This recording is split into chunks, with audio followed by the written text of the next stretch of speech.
பிஸ்னஸ்க்கு லொக்கேஷன் எந்த அளவுக்கு முக்கியம். அதே மாதிரி ஒவ்வொரு ஊருக்கும் ஒரு பிஸ்னஸ் கூட செட் ஆயிருக்கும். சிவகாசி தாண்டி வேற ஊர்ல போய் வந்து பட்டாசு நீங்க போட முடியாது.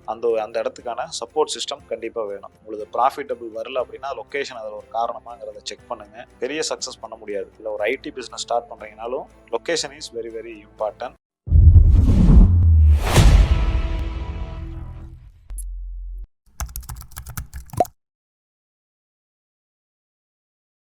Welcome to beyond limits by Google. இன்னைக்கு ஒரு நியூ வீடியோவுக்கு உங்களை வரவேற்கிறேன். இன்னைக்கு வந்து நம்ம ஒரு பிஸ்னஸ்க்கு லொக்கேஷன் எந்த அளவுக்கு முக்கியம் அப்படிங்கிறத பற்றி நம்ம வந்து பேச போகிறோம். ஸோ எனக்கே அதில் வந்து ஒரு எக்ஸ்பீரியன்ஸ் இருக்குது. அதுவும் எஸ்பெஷலி ஃபார் ரீட்டைல் பிஸ்னஸுக்கு இது ரொம்ப ரொம்ப இம்பார்ட்டண்ட்டு. இது வந்து நான் வந்து காலேஜ் படிக்கும்போது ஒரு subject industrial engineering and management. நான் அந்த 90s நான் படிக்கும்போது அப்போ வந்து மெக்கானிக்கல் ரொம்ப ஃபேமஸ். மெக்கானிக்கல் சைடு இப்போ இன்றைக்கி ஐடி எந்த அளவுக்கு இருக்குதோ அந்த மாதிரி அந்த டைமில் வந்து மெக்கானிக்கல் சைடு கொஞ்சம் அதிகமாக. நானும் பேசிக்கலி மெக்கானிக்கல் இன்ஜினியர். எங்களுக்கு ஒரு சப்ஜெக்ட் 8th செமஸ்டரில் வந்துச்சு இண்டஸ்ட்ரியல் இன்ஜினியரிங் அண்ட் மேனேஜ்மெண்ட்டு. அதில் போகும்போதே ஃபஸ்ட்டு டாப்பிக்கே செலெக்ஷன் ஆஃப் சைட்னு வரும். சரிங்களா?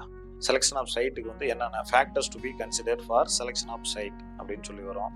அதில் வந்து ஃபர்ஸ்ட் எடுத்தோன்னா availability of raw material, availability of man power, availability of electricity, availability of transport facility. So இந்த மாதிரி availability of money also. Sometimes government ஏதாவது சப்சிடி கொடுக்குறாங்க அப்படின்னா நாம் வந்து இப்போ நீங்கள் நிறைய ஸ்பின்னிங் மில் கொண்டு யூபியில் போடுறாங்கிறாங்க because they are giving subsidy. So இந்த மாதிரி வந்து நிறைய ஃபேக்டர் வந்து நம்ம ஒரு செலெக்ஷன் ஆஃப் சைட்டுக்கு வந்து நம்ம சூஸ் பண்ணணும். இது வந்து ஒரு ஃபேக்ட்ரி ஆரம்பிக்கிறதுக்கு. இதுவே ஒரு ரீட்டைல் பிஸ்னஸ்ன்னு வச்சுக்கோங்களேன்.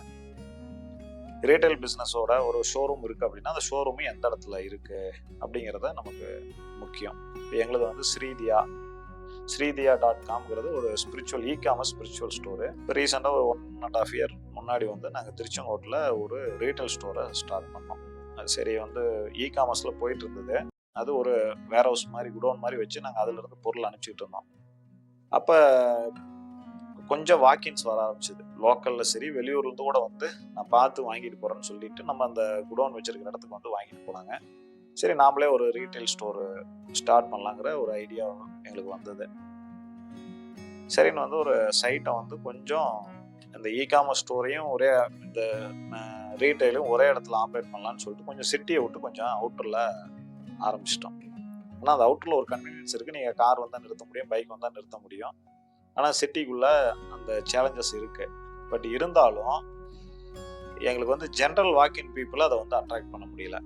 நான் வந்து அதை வந்து ரொம்ப ப்ரொமோட் பண்ண வேண்டியிருக்கு. அந்த ஷோரூமுக்கு வாக்கின் பண்ண வைக்கிறதுக்கு மெனக்கடல் அதிகமாக இருக்குது. செலவு அதனால வந்து எக்ஸ்பெண்டிச்சர் வந்து அதிகமாகுது. இப்போ ஜென்ரல் வாக்கின் வராங்கன்னு வச்சுக்கங்களேன், அவங்க ஒரு 100 ரூபாய்க்கு 200 ரூபாய்க்கோ பொருள் வாங்கினாலும் கூட அது வந்து அது மாதிரி ஒரு 50 பேர் வந்தால் டெய்லி ஒரு 10,000 ரூபாய் வந்து வாக்கின்கள் மூலியமாகவே 5,000 to 10,000 without any promotion. Just அவங்க ஷோரூமை பார்க்குறாங்க, பார்த்தோன்னே என்னென்னு உள்ளே போய் பார்க்கலான்னு வராங்கன்னு வச்சுக்கோங்க. இப்போ வெளியில் இருக்குது எனக்கு ஒரு ஆவரேஜாக ஒரு நாளைக்கு 20 to 25 கஸ்டமர் தான் வராங்க. ஸோ அந்த 20 to 25 கஸ்டமர் வரதில் என்னென்னா மீதி டைம் பார்த்தீங்கன்னா அந்த ஷோரூமில் இருக்கிற பீப்புள்ஸ் வந்து ஐடியலாக இருக்கிறாங்க. ஸோ அப்போ அந்த மேன் அவர் வந்து வேஸ்ட் ஆகுது. ஸோ நமக்கு வெளியில் இருக்கிறதுனால நான் வந்து அதிகபட்சமாக ப்ரொமோட் பண்ண வேண்டியிருக்கு. இப்போ நான் அந்த இடத்துக்கு வந்து கொண்டு வர வைக்கணும்னா இப்போ நான் வந்து பீப்புளுக்கு வந்து அந்த ஒரு பொருள் கேட்டகரி நாங்கள் வந்து இந்த ஸ்பிரிச்சுவல் ஐட்டம்ஸ் வச்சுருக்கிறோம். அதை வந்து கிஃப்டாகவும் நீங்கள் கொடுக்கலாம், இல்லை நம்ம வீட்டுக்கு வந்து பூஜா ரூம்ஸில் வைக்கிற அந்த மாதிரி ஐட்டமும் இருக்குது. இந்த ஸ்ரீதியா.com வெப்சைட்லேயும் எல்லாமே அவைலபிள் இருக்குது. ரீட்டைலுக்காக கொஞ்சம் அடிஷ்னல் பொருளும் நாங்கள் வாங்கி வச்சுருக்கிறோம். ஸோ அப்போ இன்னும் வந்து எனக்கு வந்து அந்த ரீட்டைல் ஸ்டோர் 1.5 வருஷம் ஆச்சு. இன்னும் நான் நாட் பிரேக் ஈவனே இன்னும் வரல.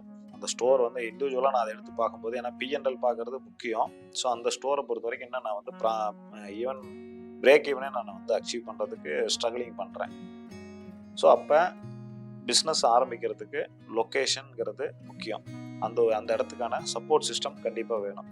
அதே மாதிரி ஒவ்வொரு ஊருக்கும் ஒரு பிஸ்னஸ் கூட செட் ஆகிருக்கும். சிவகாசி போனீங்கன்னா பட்டாசு, நீங்கள் சிவகாசி தாண்டி வேறு ஊரில் போய் வந்து பட்டாசு நீங்கள் போட முடியாது, பெரிய சக்ஸஸ் பண்ண முடியாது.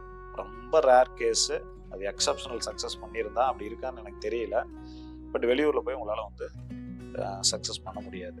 ஏன்னா அதுக்கு வந்து ஈகோ சிஸ்டம், ரெண்டாவது மேபி கிளைமேட் ஆல்சோ, அது வந்து ஒரு கந்தக பூமி, அதுதான் வந்து அந்த வெடிமருந்தை காய வைக்கிறதுக்கான காரணமாக கூட இருக்கலாம். ஸோ இது மாதிரி வந்து ஒவ்வொரு ஊருக்கும் ஒரு ரீசன். இப்போ வந்து கோயம்புத்தூர் மான்செஸ்டர் ஆஃப் இந்தியா அப்படின்னு சொல்லுவாங்க. ஸோ அங்கே வந்து அந்த கிளைமேட் ஒரு ரீசனாக இருக்கலாம்.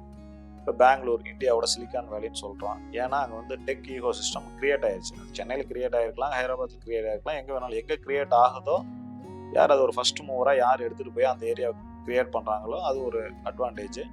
இன்னொரு அட்வான்டேஜ் பெங்களூருக்கு கிளைமேட் ஒரு ரீசன். பீப்புள் போனாங்கன்னா வந்து அந்த ஊரை வந்து லைக் பண்ணுவாங்க because of the climate. So அப்போ அந்த லொக்கேஷன், ஒரு ஸ்டார்ட் அப் ஆரம்பிக்கிறதுனா இன்றைக்கி பெங்களூர் போவாங்க. ஸோ இப்போ இதே வந்து நம்ம தமிழ்நாடு பார்த்தீங்கன்னா வந்து செமிகண்டக்டர்ஸ் வந்து எலக்ட்ரானிக்ஸில் ஹை க்ரோத்தில் போயிட்டுருக்கு. இந்தியாவிலே வந்து அதிகமான வந்து இந்த எலக்ட்ரானிக் சைடு கம்பெனிஸ் இருக்கிறது கண்டிப்பாக சென்னையாக தான் இருக்கும். ஸோ அதுக்கு மேன் பவர் இங்கே இருக்குது, குவாலிட்டி மேன் பவர் ஆல்ரெடி. அதாவது நிறையா இன்ஜினியரிங் கிராஜுவேட்ஸு, அந்த மாதிரியான மேன் பவர்ஸு, உமன் வந்து மேனுஃபேக்சரிங்கில் ஒர்க் பண்ணுறதுக்கான ஒர்க் ஃபோர்ஸு, இது எல்லாமே இங்கே வந்து அவைலபிள் இருக்கிறதுனால பீப்புள் ப்ரிஃபர் தமிழ்நாடு ஃபார் இந்த எலக்ட்ரானிக்ஸ் அண்ட் செமிகண்டக்டர் ஏரியாவுக்கு.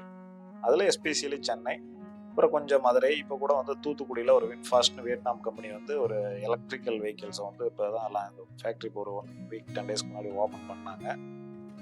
ஸோ அப்போ லொக்கேஷன் எதுக்குனாலும் சரி, நீங்கள் வந்து ஒரு மேனுஃபேக்சரிங் பண்ணுறதா இருந்தாலும் சரி, இல்லை ஒரு ரீட்டைலிங் பிஸ்னஸ், இல்லை ஒரு ஐடி பிஸ்னஸ் ஸ்டார்ட் பண்ணுறீங்கனாலும், so the location is very very important. So நீங்கள் என்ன பிஸ்னஸில் இருக்கிறீங்க, உங்களுக்கு ப்ராஃபிட்டபிள் வரல அப்படின்னா லொக்கேஷன் அதில் ஒரு காரணமாகிறத செக் பண்ணுங்கள். இல்லை புதுசாக நீங்கள் தொழில் தொடங்க போகிறீங்க அப்படின்னா இந்த லொக்கேஷனை கண்டிப்பாக you should have in your mind. Thank you.